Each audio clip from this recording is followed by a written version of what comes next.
Good morning. My name is Chuck Fernandez, and I am the Executive Director for Catholic Charities. And I have to tell you, I am so grateful to see everyone here this morning that supports an agency that means so much to me and so much to our just incredible staff. So thank you for being here. Catholic Charities has been serving this community for 58 years by caring for seniors, counseling immigrants, and challenging poverty. In the last year and a half, we've faced some very difficult economic challenges, but we've also undergone some exciting change. We've created a clear plan for our future and have taken action towards that future.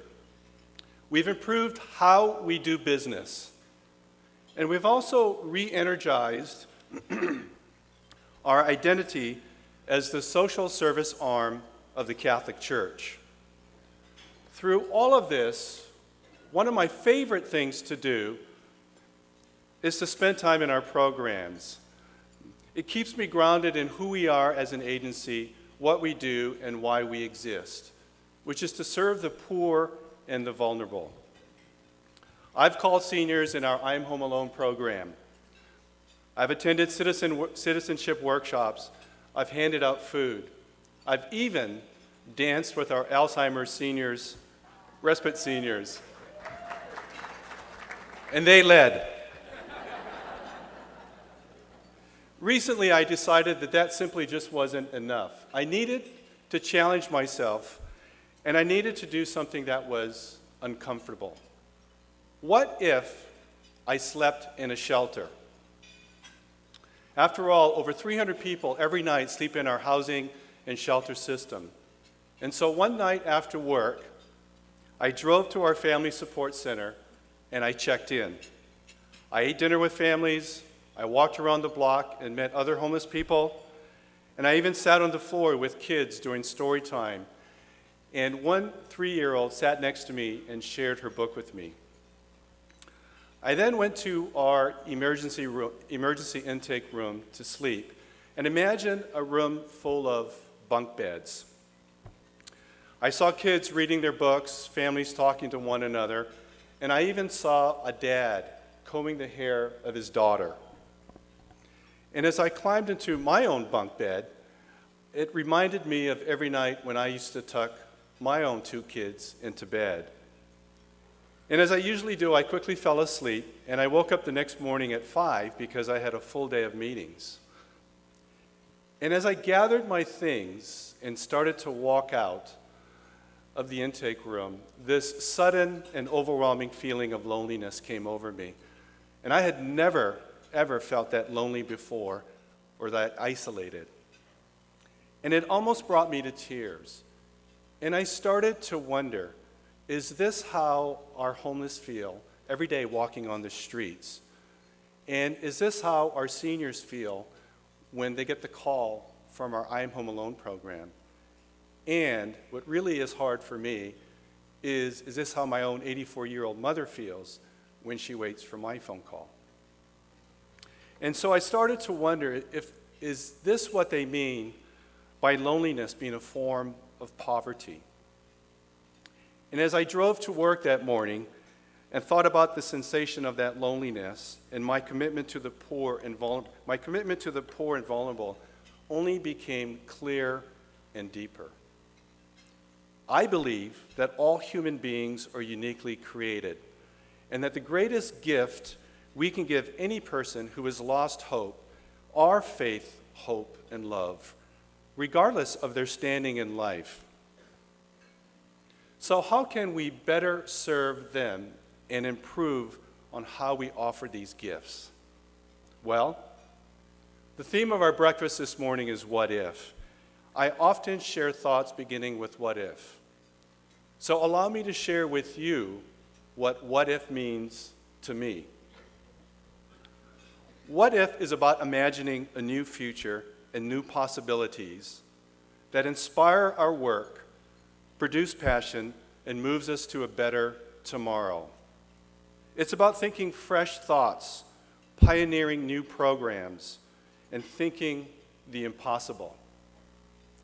It's about taking action today, empowered by those possibilities of tomorrow.